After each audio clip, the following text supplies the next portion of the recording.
दक्षिण मुंबईतील पायधुनी परिसरात काही दिवसांपूर्वी घडलेल्या एका कुटुंबातील चौघांच्या रहस्यमय मृत्यू प्रकरणाचा आता धक्कादायक उलगडा झाला आहे।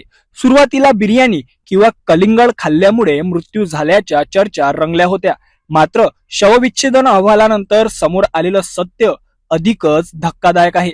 या चौघांच्याही मृत्यूमागे उंदराचं विष कारणीभूत असल्याची माहिती समोर आली आहे। मुंबईच्या पायधुनी परिसरात राहणाऱ्या डोकाडिया कुटुंबातील चौघांचा काही दिवसांपूर्वी उपचारादरम्यान मृत्यू झाला होता। या घटनेनंतर परिसरात विविध चर्चांना उधाण आलं होतं।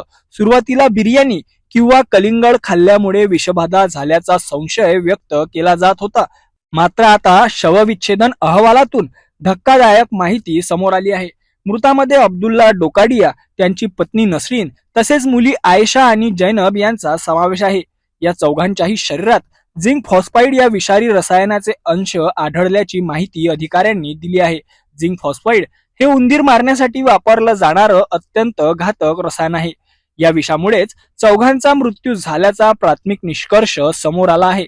दरम्यान हे विष अपघाताने सेवन करण्यात आलं की जाणीवपूर्वक याबाबत अद्याप स्पष्टता आलेली नसून पोलिसांकडून सर्व बाजूंनी तपास सुरू आहे। मिळालेल्या माहितीनुसार 25 एप्रिल रोजी रात्री डोकाडिया कुटुंबाने नातेवाईकांसाठी स्नेहभोजनाचं आयोजन केलं होतं।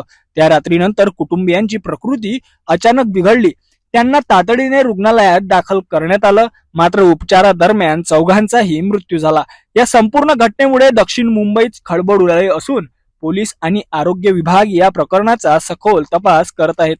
पायधुनीतील या रहस्यमय मृत्यू प्रकरणामुळे संपूर्ण मुंबई हादरली आहे। बिर्याणी आणि कलिंगडाच्या चर्चांमागचं सत्य आता समोर आलं असलं तरी हे विष शरीरात कसं गेलं, हा अपघात होता की घातपात, या प्रश्नांची उत्तरं आता पोलीस तपासातूनच स्पष्ट होणार आहेत।